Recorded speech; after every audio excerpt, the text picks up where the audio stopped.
One of my goals this year in 2008, I wanted to appear again at these conventions. My first appearance this year was in Boston, my hometown. So I was at the 3rd annual comic book convention, and I was just so grateful and happy to be back and receiving people. And mainly my goal this year was to come back and really try to educate the consumer today who's buying comic books.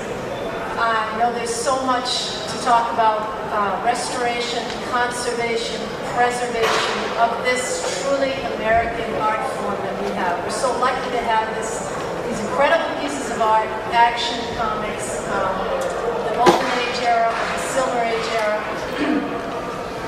and it's so necessary to preserve this piece of time. So I'll just give a brief synopsis of my business and what it is I do. I'd like to also, have the audience participate in questions, because I'm sure you have so many questions about what restoration does, how it affects the value of your book, what exactly do I do to the book. So the quick synopsis is that for 25 years I've been involved in paper conservation. I had a wonderful beginning restoring works of art on paper in Paris and New York City. And I began with the legendary Pablo Picasso, which was quite truly remarkable experience for me. So I like to say I've gone from the eternal to the ephemeral. So now I'm doing Superman and Batman, who almost command as much money as a Picasso print today. But the main thing we're talking about is preserving a piece of history and of time, and it's very necessary to understand that it's completely fine to restore a comic book, but you must consider the kind of candidate that you're presented with. My feeling is certainly the Golden Age books of comics, the DC comics from the 40s, the Supermans, the Batmans, into the early 50s. Those books, if they are the right candidates, truly can benefit restoration, preservation, and conservation so that you can pass them on to your children and their children. There's a lot of controversy about value in restored comics as opposed to unrestored comics, and I would believe and I would say that a grade of a fine book in unrestored condition will always be worth more than a fine or very fine restored comic. But when I talk about candidates, it's very important to consider when we receive these books that have Scotch tape on them, that have Elmer's glue on them, that have magic marker written on them, that pages are now tanning and browning and kind of becoming very fragile to the touch.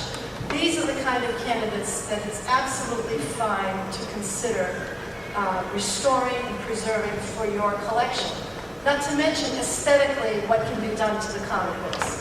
But first and foremost is using the professional quality archival material. So many people try to just take a naive attempt at restoration and take a mixture of some glues and paint in some areas on a spine and want to mend that. Take a felt tip pen and gee, let's just fix this little crease here or this little broken line there to match a color. And invariably it never matches, and then of course it bleeds through and you have a greater problem than you started with when the book had the tear or the glue on it to begin with. So, I step in and I take the book from cover to cover, carefully removing the original staples, carefully saving the original staples, cleaning the original staples if needed, and then page by page, and I work on all the pages separately, whether if it's a Golden Age book, it's 16 folios, if it's a Silver Age book, it's 8 folios, so it's a smaller book, and then of course treating the covers separately, because the cover is made of different materials than the interiors. The interiors is basically newsprint, we see it. If we leave the book out in any kind of heat, humidity, or dampness, it will turn brown, it will become fragile, and it will become brittle. And the covers tend to take less of a beating, but by the same token, it's the cover, so it's going to be knocked around, it's going to get creased, it's going to be wrinkled, it's going to be dirty.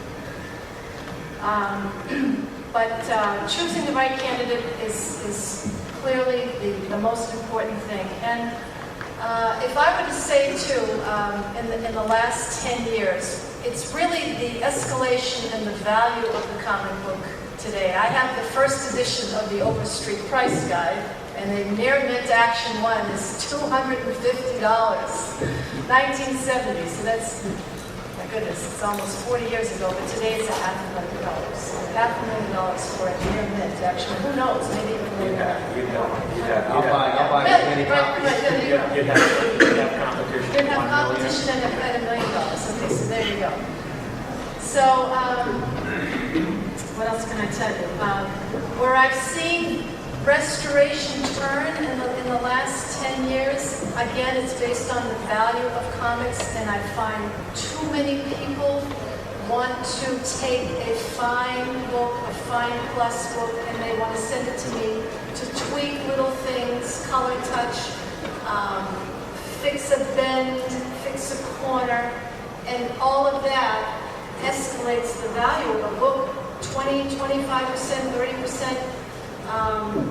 I've taken a stand on this because I truly feel that my purpose for being here is to preserve and restore those pieces, those books from the Golden Age era that really need the restoration. That kind of book to me, I feel, I try to educate the consumer that you should leave that book in its present condition and don't worry about a color fleck that's missing or a bend in the spine. I know there are people who are buying presses and they think they can do it themselves because they're going to get more money on the other end when they try to sell it. I have a problem with that, but this is a free country, and some people try to do that, and then invariably I might even get that same book back because someone else tried to press it and they ruined it and made it into kind of a pancake, and I got to try to bring it back. Most of the time I can't. I don't know if there's anything else. How about some generic tips for people who are walking around shows and looking at books? Right, to exactly. give them just some insight of what to look for Absolutely. to detect restoration under those circumstances, of course. Right. Detecting restoration is it's actually something you just really have to learn over time. If you have a collection and you've been handling books for many years and you know how a book feels or how a book looks, for the novice, it's very difficult because there can be color touch on a book, there can be some tear seals on a book that you may not see at all. There are fancy pieces of equipment you can buy, like black lights, things of that nature, where you can submit your book underneath and something may show up funny or different. But there are so many things to look for, whether it's spine work, tear seals, the glossing of the book, the heaviness of the book. But that's really, it's a fine-tuned skill that only comes with looking at so many books. I have a colleague, a very good colleague friend, who just released an ebook called Restoration Detection. And it's purchased, you can purchase it online, restorationdetection.com. And there's a really nice list of all of the things, if you're at a convention or looking at a collection, all of the little things that you can look for restoration detection. But it's a very difficult thing. And a lot of people, eBay and all these services that are being offered now, that people get really scammed because techniques or methods have not been disclosed of books that have been restored, and people will put out an awful lot of money to buy a particular book, and then they get it, and then sure enough, it has a lot of restoration. It's very difficult to go back, get refund. Sure, I mean, I can't imagine. Yes? Where do you come out on the question as what pressing has to disclose? I truly feel that thank you for that. Whether pressing has to